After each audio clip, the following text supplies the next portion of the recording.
So, ladies and gentlemen, the panel on misuse of religion for political purposes and building resilience. Thank you, Robert. Good morning, Excellencies, ladies and gentlemen, dear friends.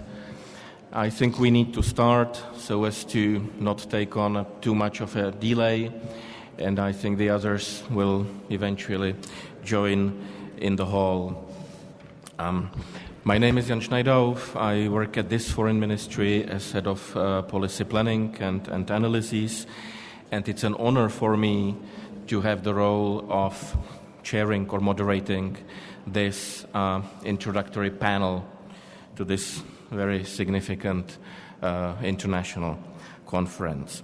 Our topic is misuse of religion for political purposes, something which we can see as very much topical today, and building resilience against it. I am joined on the panel, it's actually their panel, by three very prominent speakers. Professor Tomáš Halík here from Prague, Czechia, Natallia, Vasilevich from Belarus, and Telo, Tulku, Rinpoche from Russia, Kalmykia, Mongolia, and United States, right? And Tibet. It's complicated in your case. And of course, I will say more about our speakers before they speak. Just allow me very few words for the start. This topic, misuse of religion for political purposes, is perhaps as old as humanity itself. Even the oldest ancient states were framing their wars and conflicts as wars between their gods or for their gods, and etc. But of course, also in modern history of Europe, including this very country, this was very present, this kind of topic, when Catholicism and Protestantism were used as very political identity markers for people in Bohemia, today's Czechia. Then on the other hand, in some places, the distance between state and religion became a strong political marker per se. Let's think about the laïcité in France, for example. But even in those cases, religion enters politics whenever the separation principle seems to be threatened. Let's think about the discussions around hijab and so on. So the intertwining of religion and state and politics is there, perhaps necessarily. The question is whether it happens in better or worse ways. Not all those connections are, of course, bad. Let's think of the Christian democratic parties in Europe and elsewhere, inspired by and basing themselves on Christian values and so on.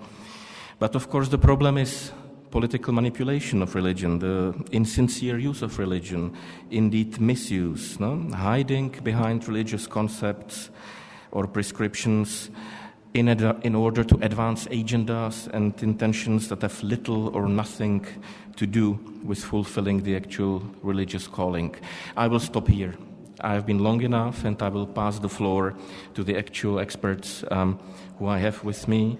The first speaker will be Professor Tomáš Halík, to my immediate left, who is a Catholic priest, philosopher, and theologian, many times decorated by various awards from universities and numerous religious and scientific societies. He and his work stand for dialogue between religions and believers, also between believers and unbelievers, as well as for the relationship of individuals with God within societies, where it necessarily touches politics, obviously. He has experience from the oppressive communist regime, which we had not so long ago in this country, with its notion of religion as opium for the people, where religion was held against believers as something bad, something harmful. And I would hope that Professor Halík would give us kind of overarching context for the serious topic that we have with us today. Please, Professor. Mr. Chairman, distinguished guests, Excellencies, ladies and gentlemen, thank you for inviting me. I have a dual approach to the theme of the conference Freedom of Religion under Authoritarian Regimes and to the theme of this panel Misuse of Religion for Political Purposes and Building Resilience. The first is from the perspective of my own personal experience and the experience of this country. The second is based on many years of my scholarly work in the field of sociology of religion and public theology. Among other things, I would like to draw on the findings of the international research project, the misuse of religion in post-communist countries and building resilience, which is still ongoing. Let me begin with my personal experience. I spent more than half of my life under the authoritarian communist regime in Czechoslovakia, which for various historical reasons suppressed religion and persecuted churches even more than in the surrounding Soviet satellites. I was born in the year 1948, in the year when communists took control of our country. My parents' religion was a secular humanism, belief in democracy, freedom, scientific progress, education, humanity, tolerance, respect for Christian heritage, cultural heritage, but distance from the churches. A number of motifs played a role in my journey to religious faith, to the persecuted Catholic Church, and later to my ordination and priestly ministry in the underground church. Certainly, it was also political protest against the state-imposed religion of Marx-Leninist atheism, the intellectual and aesthetic appeal of Catholic culture as an alternative to the grey, boring socialist realism, but then, above all, the encounters with priests and Catholic intellectuals who spent 10 or 15 years in communist prisons and concentration camps. In contact with them, I realized one important thing.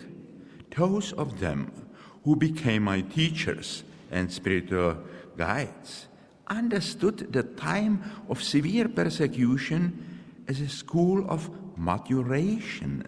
They embrace that hard time as an opportunity for the Church to free itself from the burden of the past, from the clericalism and triumphalism of pre-modern Catholicism, to rid itself of nostalgia for lost position. Spontaneous ecumenism developed in the prisons, and Catholics, their established friendship with people of other churches and also non-religious people. In prison, they dreamed that if the church gained its freedom, it would be an open, poor, serving solidarity church. These people then welcomed the reforms of the Second Vatican Council, which today are followed by the reforms of Pope Francis. At a time when the only clergy seminary was completely controlled by the communist police, I studied theology in secret, and I was ordained priest in 1978 in the private chapel of the bishop in East Germany. Even my mother, with whom I lived, was not allowed to know that I was a priest. For 11 years, I was active in the underground church, for many years as a close collaborator of Cardinal Tomáš, who gradually became a symbol of moral resistance against communist totalitarianism. The underground church was a part of a broader culture and political descent that was to create a parallel society and thus offer islands of spiritual freedom under conditions of persecution. We tried, especially in the 70s and 80s, to overcome the forced isolation in various ways. Some priests and professors from the West who came incognito as a private tourist helped us to maintain the exchange of ideas with the church and culture in the West. I consider it very important that the religious communities in time of oppression do not close themselves into a mental ghetto, that they engage not only for the freedom for themselves, but for freedom for all, for the universal human rights and civil liberties. To see coalition, building and cooperation with other groups who desire a free and just society. This is our experience in time of oppression, when deprived of support of political power. Religious faith can be not only an island of inner freedom for believers, but also an important moral resource in the struggle for political freedom, social justice, and democracy. A struggle not only for their own rights and freedom, but for freedom and justice for the whole of society. It can give spiritual energy to the political struggle. I would now like to talk about the therapeutic but also destructive use of the spiritual energy of religion in the second, more theoretical part of my paper. We are living in a time of global change and civilizational paradigms. These changes also affect religion. Secularization has not brought about the end of religion, but its transformation. Those who predicted the disappearance of religions in Euro-Atlantic civilization, and those who, on the contrary, proclaimed its triumphant return, are surprised. Religion is not disappearing, but neither it is returning to its former forms. It is still here, but is mutually changing. Its social and cultural context is changing, and with it, forms and social roles. Secular society has long underestimated the power of religion because it has been faced with the declining political and cultural influence of traditional religious institutions. But what it failed to see, and therefore underestimated, was the deeper, hidden dimension of religion. Above all, the secular humanism underestimated the psychological and moral power of religious symbols, images, words, and gestures. This power does not depend on the number of believers or the influence and social role of religious institutions. It comes from much deeper sources. What Rudolf Otto said of the sacred, that it is mysterium tremendum et fascinans, a terrible and fascinating mystery beyond the power of reason, it is especially true of the energy of the sacred that can be awakened intentionally or unintentionally by certain symbols, words, and images. Depth psychology teaches us that certain symbols are keys that unlock access to the depths of the personal and collective unconscious, to the realm of unconscious, and even more powerful motives for the actions of the individual and groups. In this sense, we can say that the symbols move people and the world. Among the most powerful symbols are religious symbols, or to be more precise, the most powerful symbols take on religious character, an aura of sacred that defies rational control. It is why it is so difficult to fully understand them, to comprehend them, and even to control and dominate them, even when the religious energy of symbols has been underestimated, overlooked, and forgotten, often even by the official representatives of religion. It has not ceased to have an impact even far beyond the visible boundaries of religious institutions. Nazism and communism influenced the masses not only by the force of the brute violence, but especially by the suggestive mystical component, by its religious character. Today, religious rhetoric is a dangerous weapon of terrorists who use the sacred words and images of religion to mask their power political goals and to stir up murderous hatred between peoples and ethnic groups. We are seeing the politicization of religion, or rather sacralization of politics. When religion is used as a tool to reinforce group, national, and ethnic identity, we often see the sacralization of own symbols and the demonization of opponents. If the adversary is seen as a great Satan, no compromise is possible. The political dispute turns into a total apocalyptic cosmic war of good and evil. Religious energy turns into a destructive force. By the way, beliefs in angels and demons is a good thing. It reminds us that we are human. We are not angels or demons. The battle of good and evil is not between human groups, nations, cultures, and religions, but in the midst of individual human hearts and minds. The relationship between religion and politics needs to be rethought.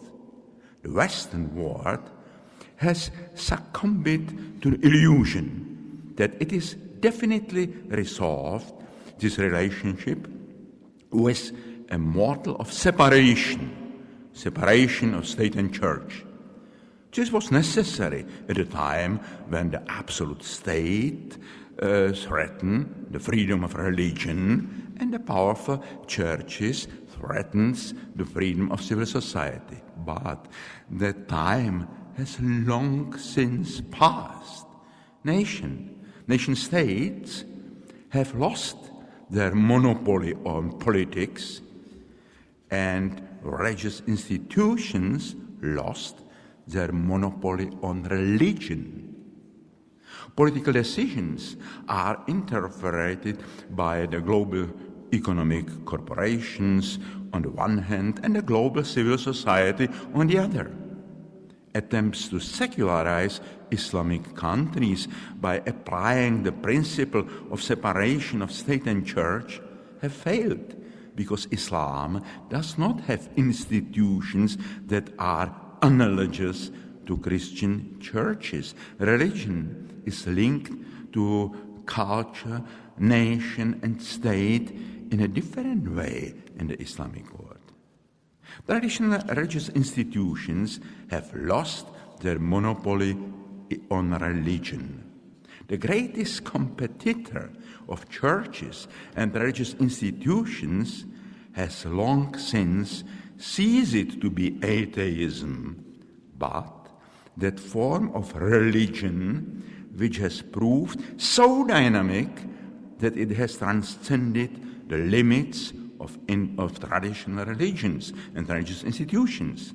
The dynamics of change force us to revise some of the categories we have long used as tools for understanding the phenomenon of religion.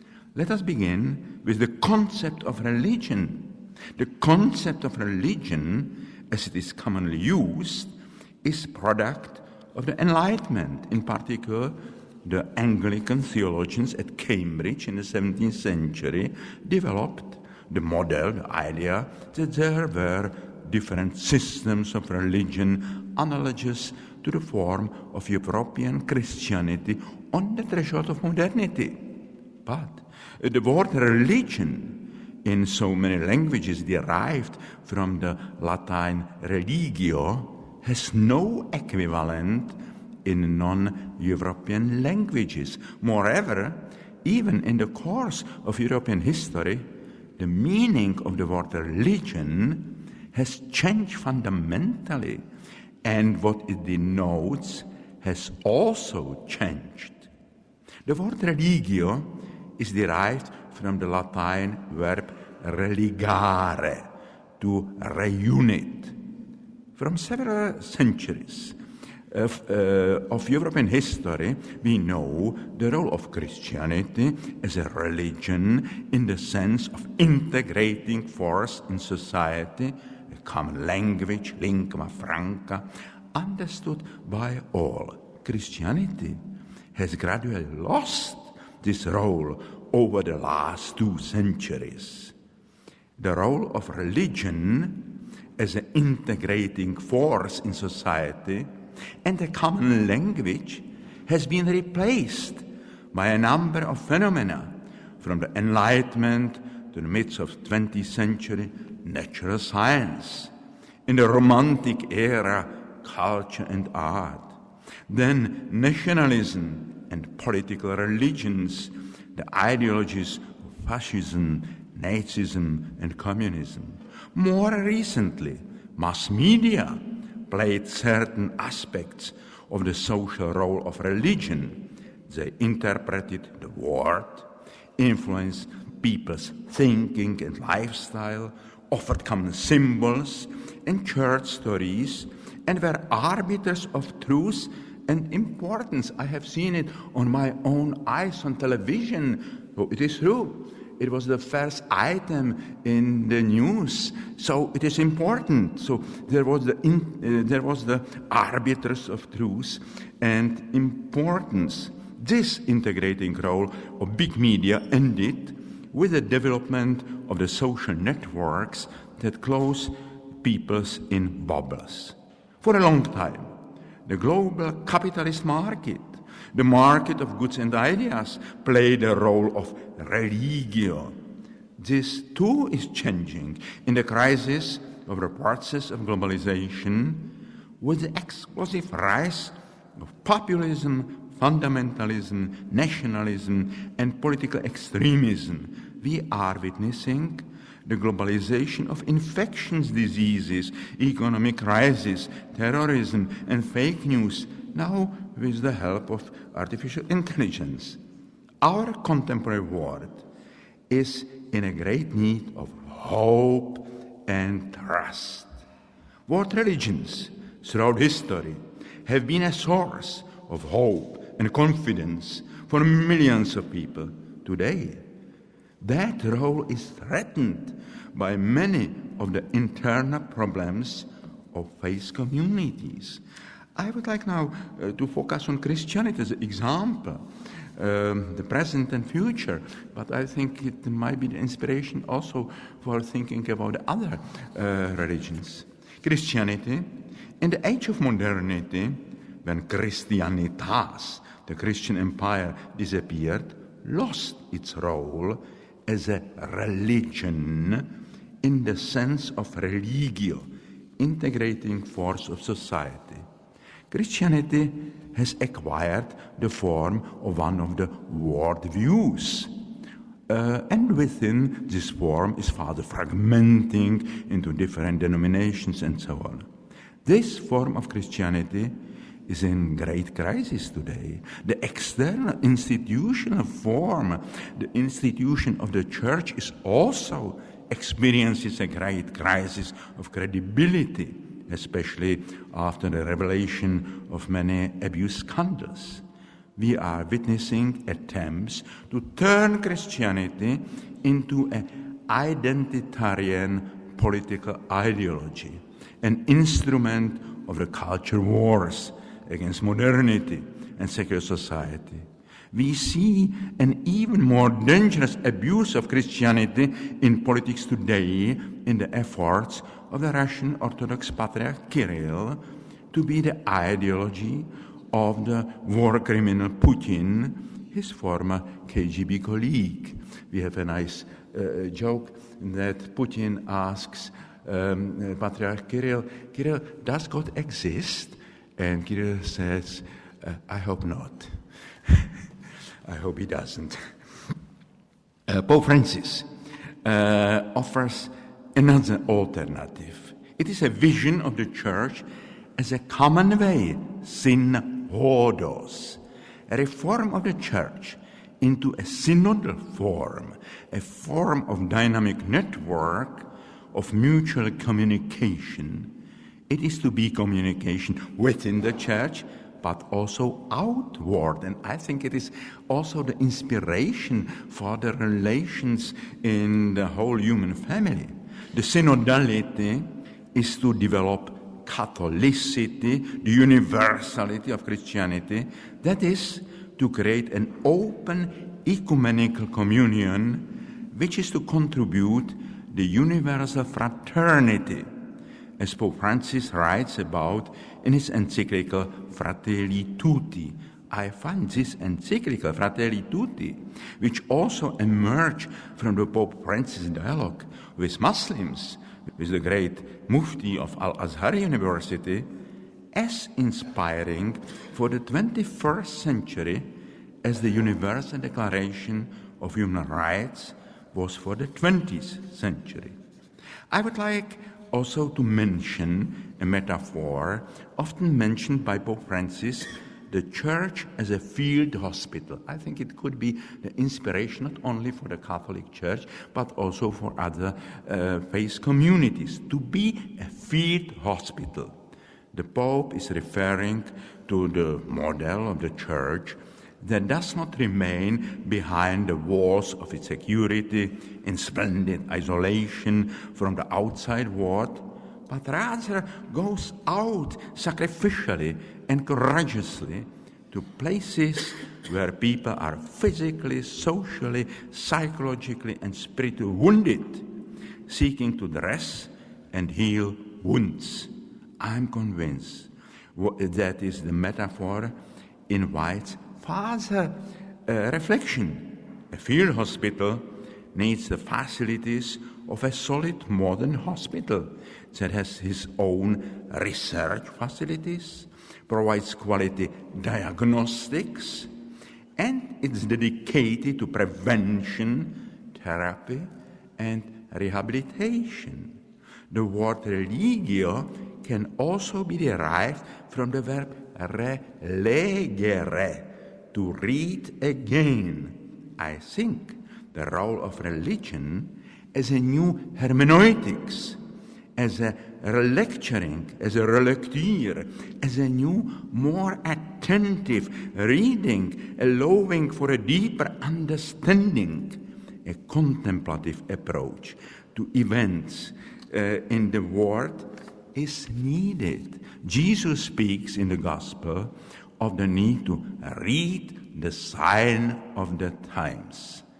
I'm convinced that there is a need to develop deeper spiritual dimension of various religions, that our world is in need of schools of wisdom, of creating places of silence and contemplation, of freedom from the noise of advertising and the entertainment industry, from prejudices, ideologies, fake news, projections of images of the enemy, superficial emotional reactions. Faith communities should participate in the creation of an immune system, a suitable climate for the healthy development of the human person and society, of integral ecology. It is precisely in the times of infections, such as spread of hatred, that the immune system of society need to be strengthened.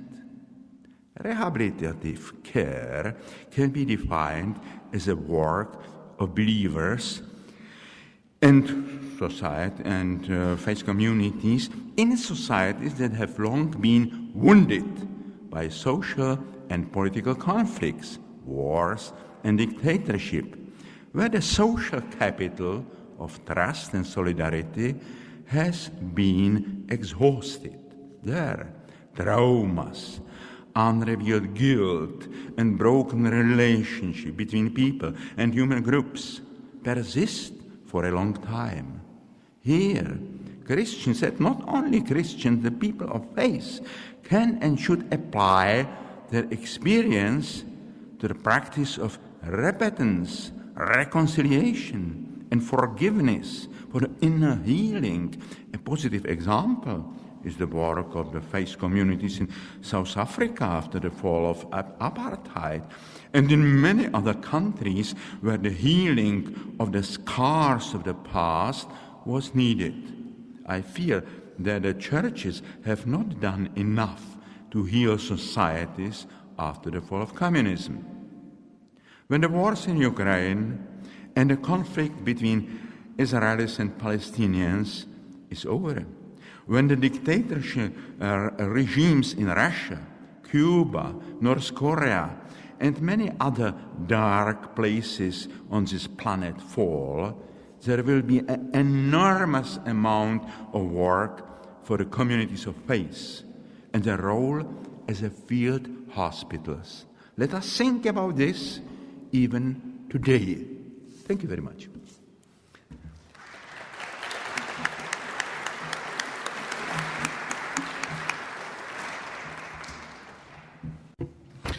Thank you indeed, Professor Halík, for this intervention, which was truly inspirational, at least to me.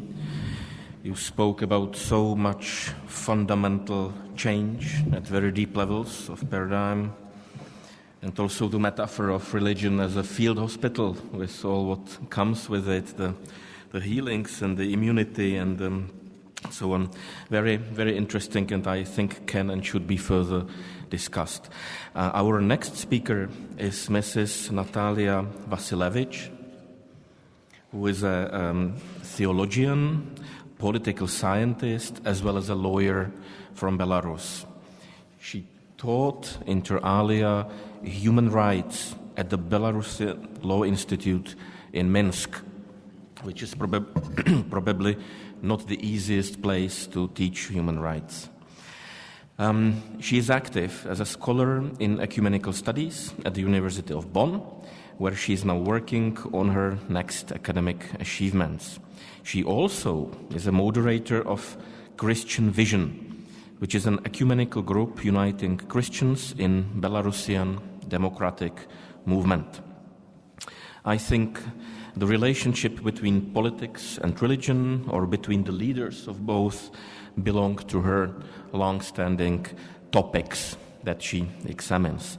She will give us a concise PPT presentation so that we have it all illustrated. Mrs. Vasilevich, the floor is yours. Thank you very much. I will try to start the presentation now. Yeah, it works.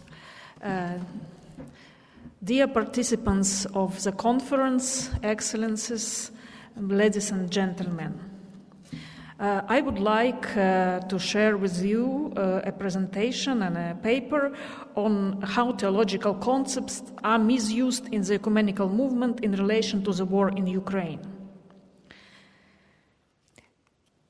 In February 2022, as the full-scale Russian invasion of Ukraine unfolded, the world in general and the Christian community in particular was taken aback by the stance of the leadership of the Russian Orthodox Church.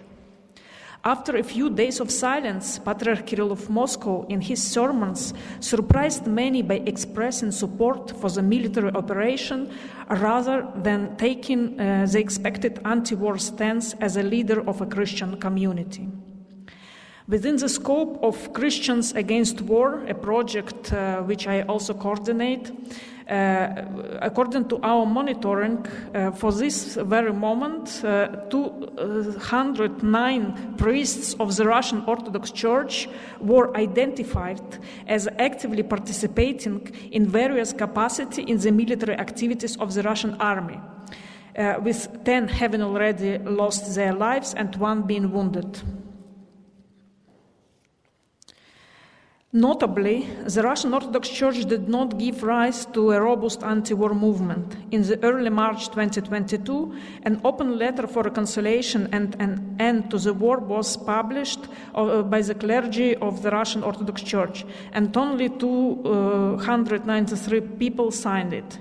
Subsequently, in December 2020, a group of theologians and lay people, primarily from the Russian Orthodox Church, issued the so-called Christmas Declaration. So that's only 2 examples of anti-war collective activities by the Russian Orthodox people. At the same time, according to our monitoring reveals that a total of 19 priests of the Russian Orthodox Church in Russia, 5 in Belarus, 5 in Lithuania, 1 in Kazakhstan, 1 in Jerusalem, and 1 in Spain, were faced reprisals from the state or church authorities for expressing their anti-war or pro-Ukrainian positions, including suspensions and defrocking. Some found refuge in the Ecumenical Patriarchate, while 1 sought shelter in the Orthodox Church of Ukraine. Since Ukrainian political crisis of 2014, with the annexation of Crimea at the onset of a hybrid war in eastern Ukraine, the Russian Orthodox Church has closely embraced the narrative of the Russian regime, both within the ecumenical movement and on the global stage. It encompassed the portrayal of the 2014 Revolution of Dignity as a coup d'etat orchestrated by the West, asserting that it diverged from the principles of the rule of law and democracy. The hybrid conflict in the East was presented as an internal matter, as a civil war, placing responsibility on the Ukrainian government and also military regiments, such as Battalion Azov, which was portrayed as a para-Nazi group. The military anti-terrorist operation in the east of Ukraine was referred as an attempt to suppress liberation movements and eliminate the pro-Russian people in the east of Ukraine. The central focus of this narrative for the Moscow Patriarchate lied in portraying existing tensions within the religious communities in Ukraine as persecution, specifically highlighting the plight of canonical orthodoxy, the notion which referred to the Ukrainian Orthodox Church of the Moscow Patriarchate in Ukraine. In this narrative, the Russian Orthodox Church assumed the role of protector and guardian of the Ukrainian Orthodox Church affiliated with the Moscow Patriarchate. Here you can see one of example of letters of Patriarch Kirill to primates from 2014 that uniats joined by schismatic try to defeat canonical orthodoxy in Ukraine. I will not read all the quotations. You can make photos and read by yourself. Because there will be many quotations from Patriarch Kirill, and it's very difficult to read them all because they're very long, and to find the sense there is very difficult. In 2022, the dynamics shifted. Firstly, the full-scale invasion of the Russian Federation was promptly denounced by the main hierarch of the Ukrainian Orthodox Church, Metropolitan Onufriy. Secondly, in May 2022, the Ukrainian Orthodox Church decided to sever its administrative ties with the Patriarchate of Moscow at so-called Council of Theophania, significantly undermining the Moscow Patriarchate's narratives in the ecumenical movement. In this presentation, I am delve into the narratives currently employed by the Moscow Patriarchates in 4 main frameworks within the ecumenical movement and on the international stage. This includes first, the liberation war narrative against Western hegemony. Second, the traditional values narrative, critiquing Western culture as decadent and aggressive at the same time. The third notion of the just peace, also encompassing pacifist narratives. And finally, the human rights and freedom of religion narrative. So liberation, war narrative, and discourse of traditional values, they are interconnected because both of them, they are critique of the West. It employs, as here you can see, discourse of liberation, critique of hegemony of the West, critique of the expansion of NATO, anti-colonial discourse, anti-globalist discourse, preserving all identity, criticism to sanctions, and also humanitarian concerns. And discourse of traditional values employs reference to anti-LGBT agenda, traditional family discourse, anti-gender and anti-feminist agendas, anti-abortion and pro-life agendas, freedom of religion as the right to discrimination, defense of persecuted Christians in the Middle East, moral panic, and conspiracy theories. These narratives propagated by the leadership of the Russian Orthodox Church on international stage concerning the war in Ukraine paint a distinct picture. On the one hand, the West is portrayed as an aggressive empire seeking to attack Holy Rus, with ambitions to establish hegemony over it and the entire world, ultimately intending to impose its identity and erase the unique cultural identity of Holy Rus. On the other hand, the culture of the West is depicted as decadent and morally compromised, with the values conflicting with the original virtues of the Holy Rus. This perceived clash includes various sins such as consumerism, gender ideology, LGBT plus rights, and more. As a result, the war in Ukraine is understood as an aggression of the West against Ukraine, in which Russia tries to protect Ukraine as a part of the Holy Rus. We find this in the text of prayers and sermons by Patriarch Kirill. For example, on March 3rd, 2022, Patriarch Kirill mandated to use in all the parishes under his jurisdiction a prayer titled A Prayer for the Restoration of Peace.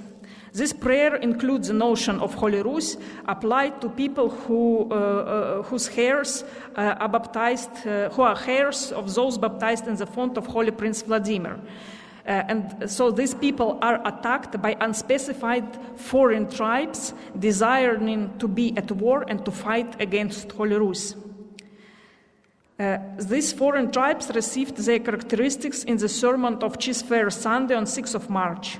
World power, powerful world, powers that be, powers of the world that access consumptions and the world of quasi-freedom.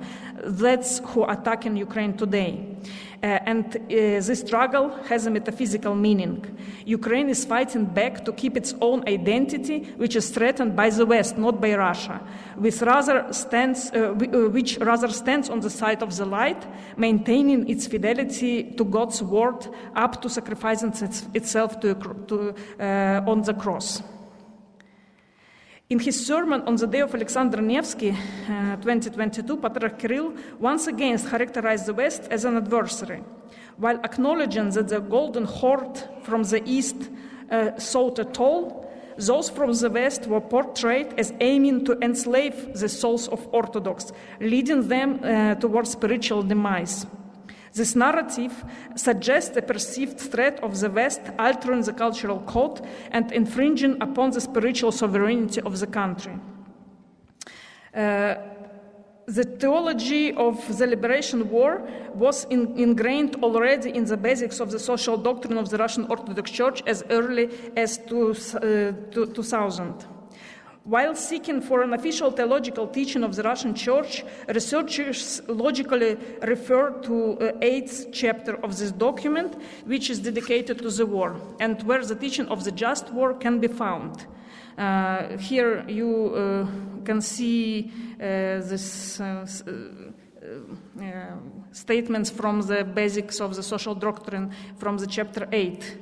So the war is evil, the church should oppose the propaganda of war and violence, the church should carry her peace service. So the just war is not welcome but tolerated under certain conditions. Here you can see which conditions, motives, methods, and so on. So that's a typical just war theory which you find at many Christian teachings in different Christian confessions. There are also another types of war, civil war and aggressive external war, which absolutely forbidden. And in the chapter 3,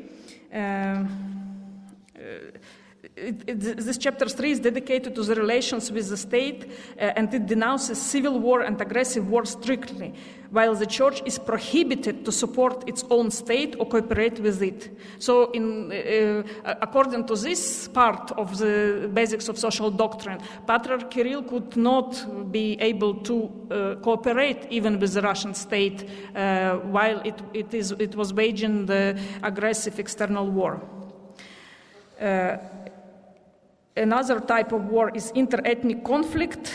Here the church is expected to have limited neutrality or defense of the victim of this conflict. However, the chapter 2 also includes a fifth type of war, a liberation war, which is not only tolerated and allowed, but also blessed, sacralized. The participation in this war is considered to be obligatory for Orthodox people and for people of the country. And soldiers who die in such a war are equalized to saints, holy martyrs. So that's chapter 2. Here you can find many statements on how the social doctrine praises the war. Here you can also find this later teacher was developed in his sermon on 25th of September, where Patriarch Kirill said that participation in the battlefield to soldiers who die washes away the sins of them. So the second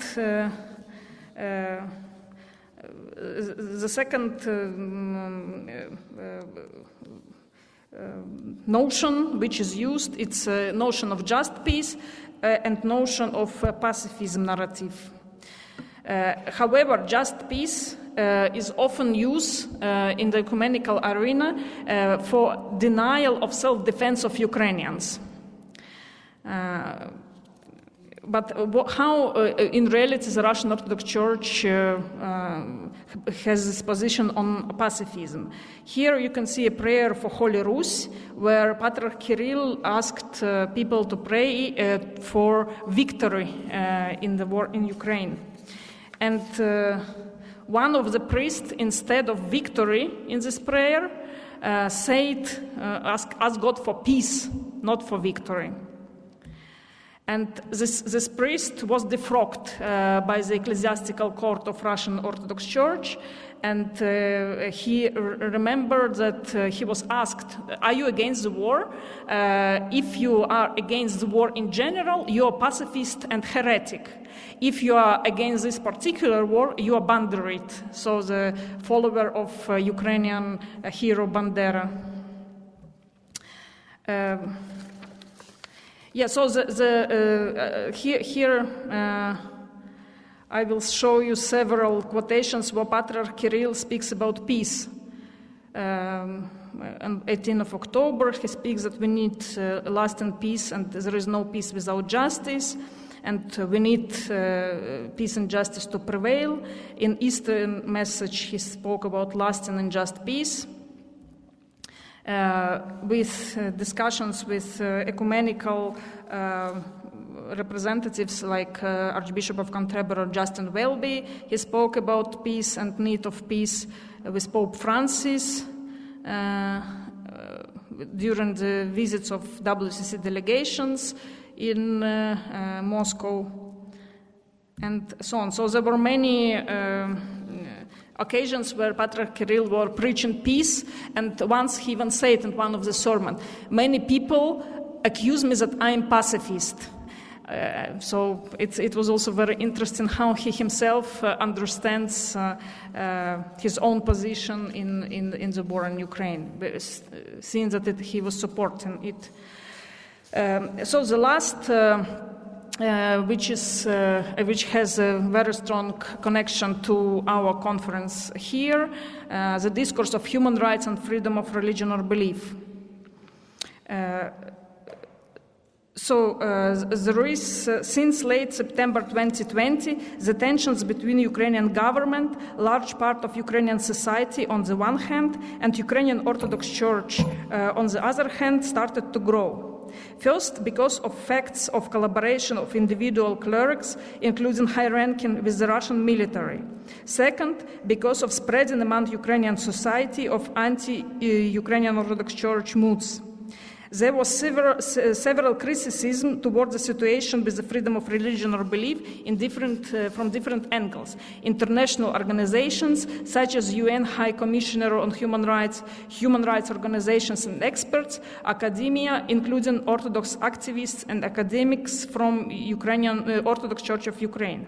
Here I refer to one example, Ukrainian expert in freedom of religion or belief, Dmitro Vovk, who highlighted four main problems with freedom of religion and belief in Ukraine. First, that state should not use its power in order to intervene in inter-Orthodox competition. The national security could not be used as a permissible reason to limit freedom of religion or belief. The cases of forcible takeover of UOC churches and spread of religious hatred, which poses a serious threat to freedom of religion or belief. Ukrainian Orthodox also, there are cases, two cases when Ukrainian Orthodox were criticizing the current situation. So here you can see two of them. And the Russian Federation, as well as the Russian Orthodox Church, took the tensions existing to promote their narratives. On 17th January 2023, for the first time, Russia called the Security Council of UN session concerning the situation around the Ukrainian Orthodox Church. Despite the statement of the Ukrainian Orthodox Church itself, we didn't authorize anyone from the Russian Orthodox Church of Moscow Patriarchate to speak on behalf of us in UN. The Russian Orthodox Church did it. For the second time, Russia called UN Security Council 17 November 2023, where Vakhtan Kipshidze, the Vice Chairman of Synodal Department for Church Relations with Society and Mass Media, Moscow Patriarchate, spoke. 11th of March, Patriarch Kirill appealed to religious international leaders because of controversies around Kiev Lavra. He stated, "It is regrettable that while the Ukrainian state leaders declare their commitment to democratic norms, to the European way of development and adherence to human rights and freedoms, these rights and freedoms are violated in the most glaring way." So that's an example how Russian Orthodox Church and Russian Federation is using the tensions existing in Ukrainian society to promote the agenda of freedom of religion or belief and human rights on the international arena. In conclusion, I would like to say several things. First thing, of course, the war waged against Ukraine by Russian Federation is an aggressive war, and the current tensions in the society and between religious organizations are fully in the full responsibility of the aggressor, which intrigued and which incited hatred inside the society. Second thing is that despite problems in the society of Ukraine with certain issues like freedom of religion or belief, it's not a reason not to support Ukraine in its struggle with the aggressor. So that's I would like to make these two disclaimers, and I would like to make conclusions about the situation in whole. How to stop propaganda, how to stop this manipulation of religion, and I think there are 4 points which have to be made. The first one is need to hear alternative voices from the Russian Orthodox Church, voices of dissidents, and support those persecuted and repressed. The second one is to identify and to deconstruct theological manipulations and misuse of theological concepts. The third one is to support Orthodox theological reflection on war, peace, human rights, human dignity, mission of the Church in the world.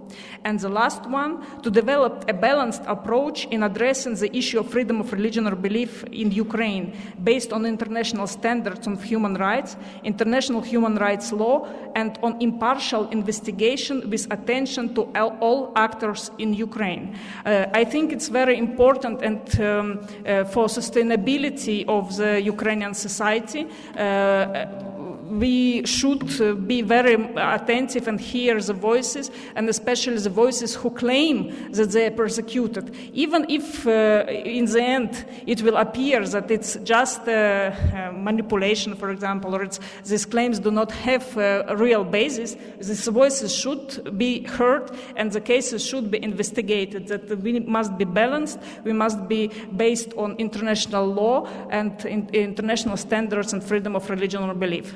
Thank you very much.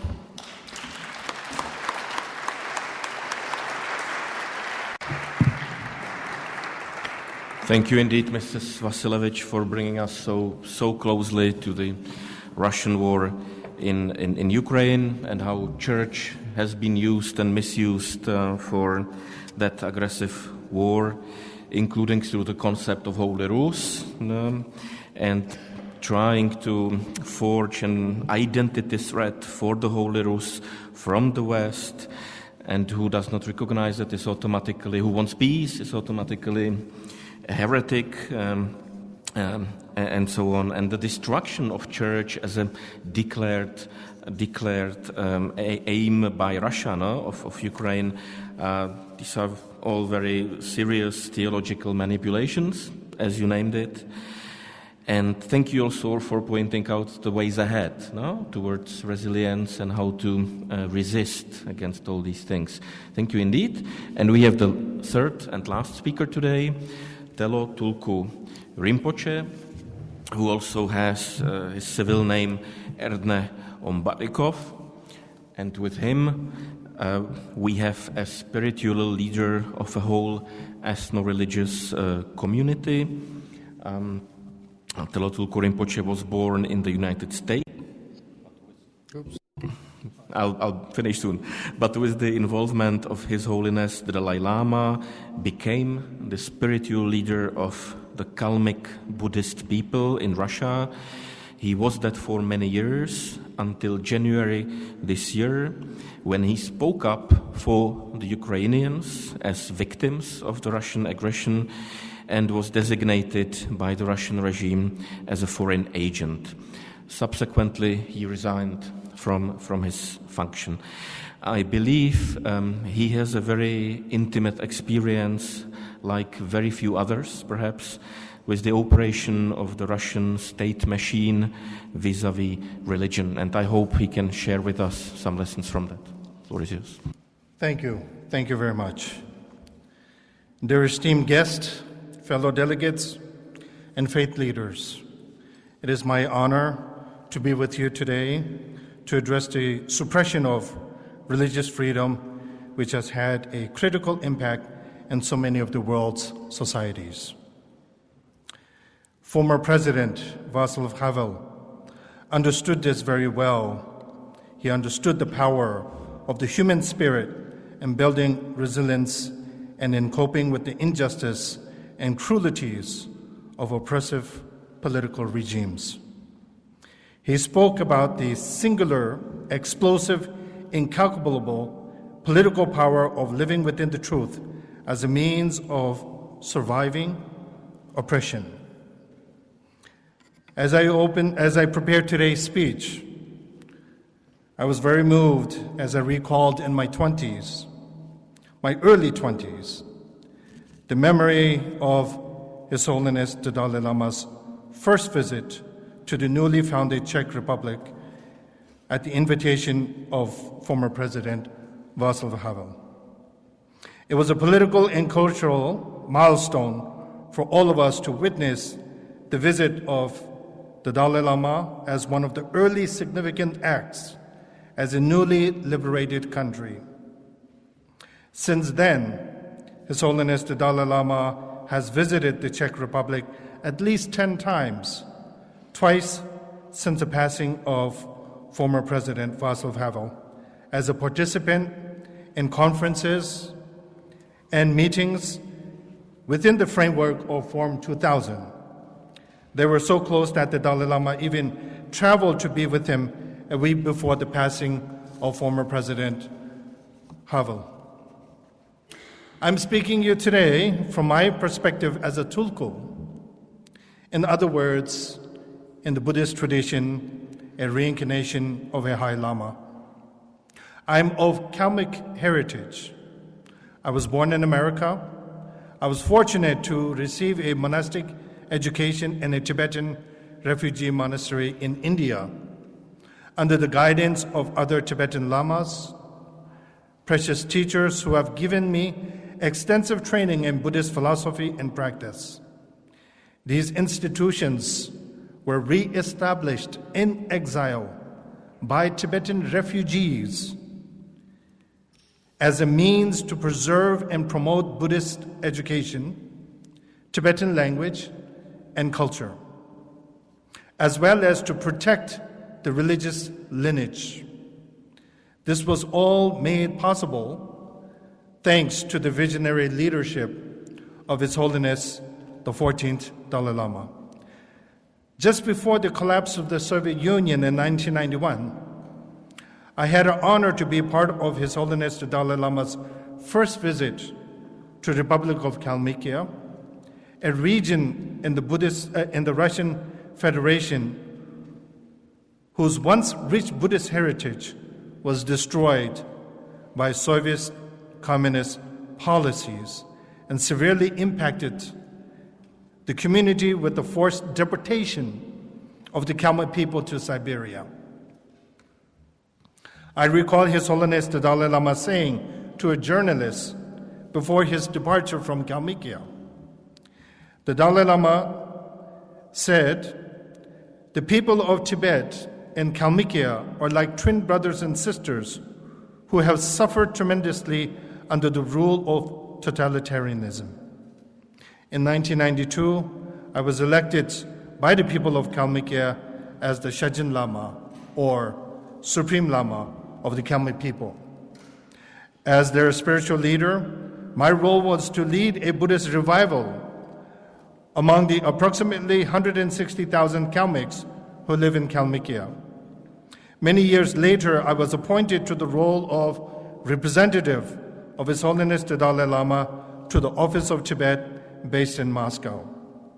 And I have served in this capacity both as a representative of His Holiness the Dalai Lama and also mainly to help cultivate Buddhist education and support the traditionally Buddhist republics in the Russian Federation, such as Kalmykia, Buryatia, and Tuva, to reconnect with their Buddhist heritage and identity. From a personal experience, I have found that it is vital for religious leaders and spiritual educators to actively engage, to help cultivate the conditions of a free society where religious and spiritual freedoms are allowed. His Holiness the Dalai Lama has promoted a concept called secular ethics, and I'm sure Professor Tomáš is very much familiar, as he had many occasions to have dialogue and engage in a very warm and friendly friendship with His Holiness the Dalai Lama. His Holiness the Dalai Lama has promoted the concept of secular ethics, the importance of kindness and compassion, and has engaged with scientists and world leaders on the pressing issue of our time. From his example, we see that it is not enough only to engage with those who share the same religious faith. His Holiness the Dalai Lama has always said that prayers alone are not sufficient enough. We must engage with those who have different beliefs, as well as those who have no religious beliefs. Buddhism is a culture and philosophy, and not only a religion. Those human values of kindness, compassion, and wisdom are the foundation of a healthy society. Destroying those values creates harm and immense danger to our world. China has an agenda to Sinization in Tibet, with an objective of breaking and reshaping Tibetan Buddhism and eradicating distinctive Tibetan identity. Their methods of control involve methods of high-tech surveillance and control over monasteries and lay society. Now, the Tibetan Buddhism is being preserved and protected in exile abroad from Tibet, in schools and monasteries, but also by brave Tibetans inside the PRC, who continue to protect the core values of our spiritual civilization against all odds. The invasion and occupation of Tibet disrupted peace and stability in the region, not only in Tibet, but in the region. The 1962 border war between China and India came 3 years after His Holiness the Dalai Lama came into exile in India. The Dalai Lama's vision for a Tibet as a zone of peace with its fragile high-altitude landscape, protected and preserved for the sake of the world, would transform not only the lives of Tibetans in Tibet, but also far beyond its borders, across the Himalayas, such as Nepal, Bhutan, and the entire region, including Mongolia and Russia, and many regions such as Kalmykia, where I come from. From the moment that Mao Zedong declared that to the young Dalai Lama that religion is poison, there have been systematic efforts to target Tibetans' spiritual culture. Before and during the Cultural Revolution, thousands of monasteries were destroyed and religious texts burnt. Great religious teachers were imprisoned and forced to undergo hard labor. Today, even mild expressions of Tibetan culture identity are criminalized. Draconian new regulations target Tibetans engaged in environmental protection of community initiatives such as helping the poor and homeless, burning of incense as an offering to the Buddhas, displaying prayer flags, and simply possessing an image or a photo of His Holiness the Dalai Lama can result in imprisonment. And often monks even prevented from making prayers for the deceased. Even aside from causing such human suffering, this jeopardizes the very foundation of a stable society. Tibetan Buddhist civilization has always reached beyond its high plateau. Its influence is strong across the Indian and Nepalese Himalayas, in Mongolia, as well as in Russia and Central Asia, and traditionally Buddhist countries such as Japan and many others. It will remain a vital force in Asia and across the world. It is a fundamental counterpoint to authoritarian and despotic leadership. It bolsters resilience in the face of oppressive forces seeking to divide our societies, to spread hate, to disrupt and change the world order.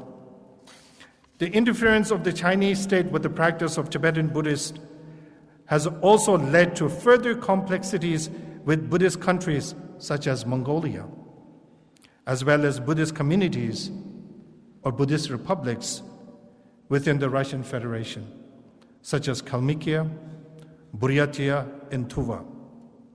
Mongolia, which is historically Buddhist, have also suffered immense religious repression and oppression under communism. Buddhism almost didn't survive the Stalinist purges of the 1930s, when thousands of monks were killed and taken across the border into Siberian gulags. This led to a massive decline in religious education and observance, as well as disintegrating of Buddhist and Mongolian culture identity. After the collapse of communism in 1990, Buddhism in Mongolia has experienced a slow but gradual revival throughout the country. The official Mongolian government policy states that the government does not administer or involve itself in religious affairs, as stated in the Constitution of Mongolia, which ensures the rights of the people to religious and non-religious beliefs. The revitalization of Buddhism in Russian republics, such as Buryatia, Kalmykia, and Tuva, has also been a painful but enriching process. As an example, in 2023, the 10th reincarnation of the Jibzan Damba Hotokto, historically the highest Buddhist authority in Mongolia, was announced to the people of Mongolia, and the head of the main Mongolian Buddhist monastery, a new Khenpo Lama, or head of the Buddhists of Mongolia, was elected as due established religious process without any involvement of the government of Mongolia. As well as in 2023, the Pope Francis, the first of the Roman Catholic Church, made an official visit to Mongolia, which highlights the religious tolerance and freedom within Mongolia, despite the majority of its population adhere to Buddhism. Today, we are thankful to the visionary leadership of His Holiness the 14th Dalai Lama of Tibet, whose efforts to preserve Tibetan Buddhist traditions in his extraordinary life in exile has enabled generations of Tibetans, Mongolians, and other Buddhists to study and practice, while also establishing monastic institutions, libraries, and educational systems that will grow as a Buddhist education continues to evolve. Three main points of concern that I have with the current state of continuous suppression of religious freedom in Tibet, which extend to Mongolia and to the Buddhist communities far beyond in Russian republics as well. One, the future recognition of the social and the future recognition and installation of the 15th Dalai Lama, and the political and social economic implications for Tibet as well as Mongolia and other many Buddhists around the world. The suppression of Buddhist education and cultural identity of Tibetans as well as Mongolians. 3, the suppression and control of monastic institutions and Buddhist communities. I am saying this because China has gone as far as to infiltrate in Mongolian Buddhist affairs, not only Tibetans, but in Mongolian affairs, a sovereign, democratic nation. This is a perfect example, and this is an example that we must all be aware of and take into consideration. Mongolia is a landlocked country between two powerful nations, Russia and China. What Mongolian Buddhists faces now, with the recognition of a new spiritual leader, gives an insight to what Tibetans may face in the future. China has vehemently opposed any interaction between Mongolian Buddhists and the office of the Dalai Lama. Can you believe that? In a free democratic society, a free democratic world, a nation has a right to come into a sovereign country and give you instructions of who to communicate, what to believe, and whom to believe. That is something that it is totally unacceptable in modern day. The political and economic consequences are to be expected with consideration to China's economic sphere of influence and due to their positioning as Mongolia's most important economic partner, accounting for more than 80% of total exports, 60% of imports, and more than 40% of its GDP.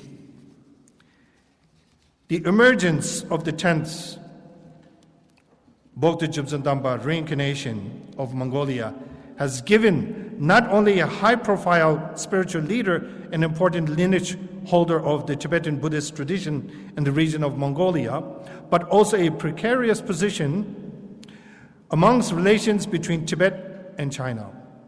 It also gives us great hope. China will undoubtedly attempt to install its own fake Dalai Lama when the time comes. But Tibetans, as well as followers of Tibetan Buddhist traditions of the Himalayan region in India, Nepal, Bhutan, Mongolia, and Russia, will not accept this, will not accept a fake installed Dalai Lama by a regime such as China. The Tibetan Buddhist civilization has deep roots, and many energetic young teachers, monks, nuns, scholars, and Buddhists all over the world will only accept the truth based on history and lineage of Buddhism. I would like to conclude by mentioning that Tibetan Buddhism has had and will continue to have a transformative impact on the lives of millions of Tibetans, Mongolians, as well as Chinese and people around the world. I see three important areas where the international community needs to act. One, government must call on China to end the persecution of Tibetans exercising their right to freedom of religion or belief. The United Nations Human Rights Council's Universal Periodic Review of China in January 2024 is a good opportunity to speak up and share your concerns. Two, China must be made to understand that the succession of the Dalai Lama is the sole concern of His Holiness the Dalai Lama himself, not the Chinese government.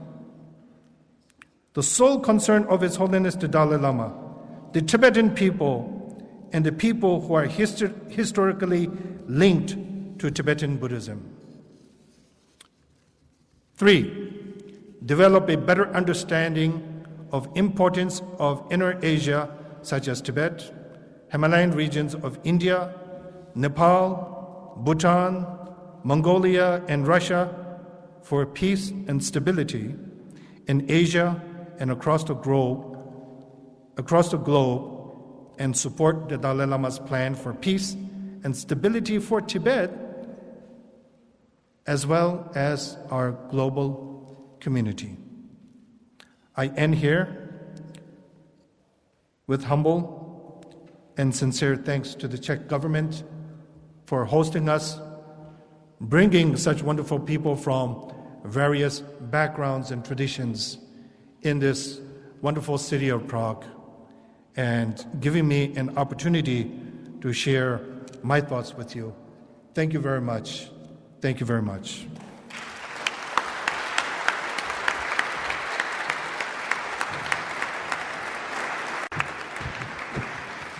Thank you very much, Telo, Tulku, Rinpoche, for your contribution, pointing out the historical events, especially the systematic targeting of Buddhist communities by the authoritarian regimes, but also the revival of Buddhism that we have been seeing in many places, and also the importance of institutions that you mentioned for maintaining the heritage wherever they are, whether in exile or in the original places. And thank you in particular for the conclusion where you pointed out the efforts, especially by China, at meddling in purely Buddhist religious affairs, and for giving the recommendations to governments what to do about that. With this, we have concluded the panel interventions. We are a little bit longer than we planned to be, but we also started 10 minutes later. I see the mastermind of this event, Robert Řehák, approaching me, because I wonder how much time we still have for some sort of discussion. Do we have 15 to 20 minutes, Robert? Okay, so we have less. We would have maybe about 10 minutes. So let me try to collect a couple of 2 to 3 or so questions or short comments. So far, I don't see any hands. I also know we have a number of young people in this big gathering, so I would like to encourage everybody, including them, to come up with eventual comments or questions. Is there anybody? Please raise your hand if you want to feed in any way by asking or adding something, perhaps in particular on the resilience side. No? What to do so that the things that our speaker spoke about don't really happen. Okay, I don't actually see any hands, so let me then pose one very simple question, misusing my role as moderator. And unless I see any hands in between, please never hesitate to raise your hand, then we would then close. We have the resilience as a topic, as big part of what we describe. Resilience of societies against political manipulation of religion. But that also includes resilience of individuals who are components of the societies. Would you be able to identify, some basic hallmarks or signals that something coming at people from governments or from anywhere is a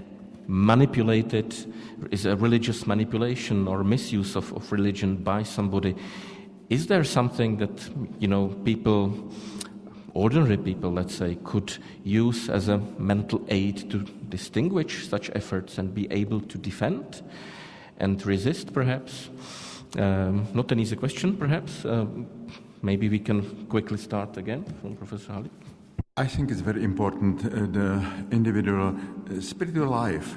To develop this contemplative approach to the reality, a little bit to have the inner distance from all these noises, propaganda, and so on, and to realize that in our consciousness and our conscience in our heart is something, is a spiritual force. I think this art of spiritual discernment is very important. So to reflect our inner reactions to what are the events in our life, in our personal life, but also in the society, and to reflect it. And I think this reflection, this is the role of religion I mentioned in my paper. This is the relecture, to read this sign of the times, to read the events in our personal life, but in our society, and to reflect it, to read it again, to read it deeper, to try to understand, to try to listen, to have the open open heart for listening the signs of the time. So I think this is the art of the spiritual life, and I think the religious community should develop this art of spiritual life and this spiritual discernment. And it will be very important also against this misuse, political misuse of religion. Thank you. Thank you for these indications. It must be a deliberate effort, as you put it. Mrs. Vasilevich. In my opinion, it's very important for the religious communities and religious people to be self-critical. And this discernment should start not from the outer world, but very often from the inner world, about ourselves, about our teaching.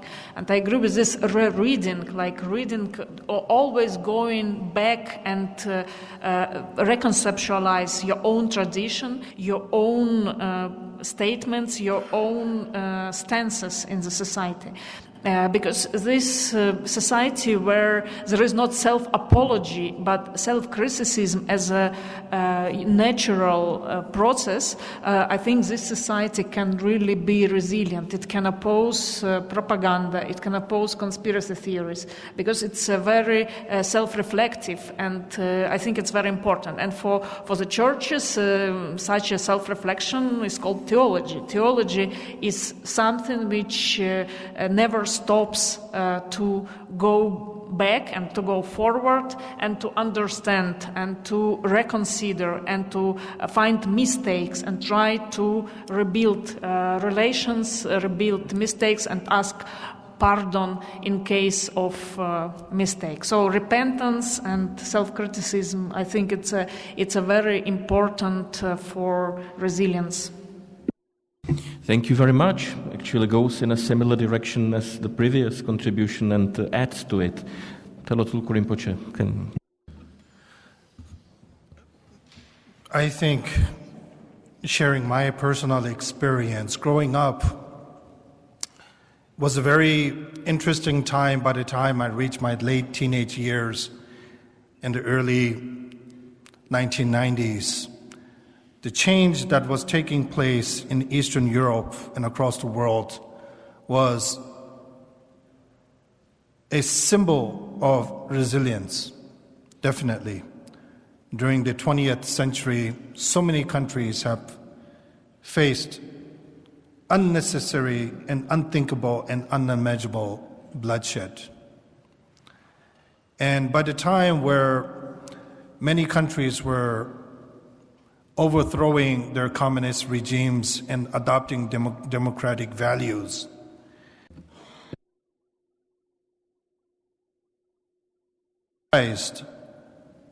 by the power of the people's ability to rebound and relive and restore and reintroduce their basic human values: love, compassion, kindness. Yes, we do live in a challenging world today, but I think there's three things that we should never give up. One is called hope. We must always be hopeful. Hopeful for a better day, hopeful for better opportunities, hopeful for better weather, hopeful for better clothing, and so on. Hope is necessary in our life. Number two, we always have to be optimistic, no matter what the conditions are, and no matter what the situation is. Number three, faith.